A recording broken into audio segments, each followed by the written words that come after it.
বৃহস্পতিবার 18ই অগ্রহায়ণ 1432, ইংরাজি 4th December 2025 শুভ সময়গুলো জেনে নেওয়া যাক। এই দিন ঐতিহাসিক ডক্টর রমেশচন্দ্র মজুমদারের জন্মদিন।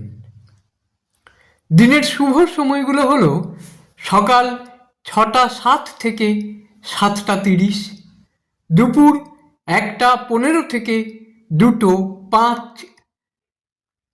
সন্ধ্যা 5টা 44 থেকে 9টা 12, রাত্রি 1টা 9 থেকে 3টে 25, ভোর রাত্রি 4টে 22 থেকে 6টা। প্রত্যেক দিনের শুভ সময়গুলো আমি দুদিন আগেই আপলোড করে দিই YouTube channel astro guide, Facebook page কিছু কথা এবং ফেসবুক আইডি শ্রী দিবাকরে। দিনের ইম্পর্টেন্ট কাজগুলো যদি এই সময়ের মধ্যে করা যায় তাহলে অনেক বেশি ভালো ফল পাওয়া যায়।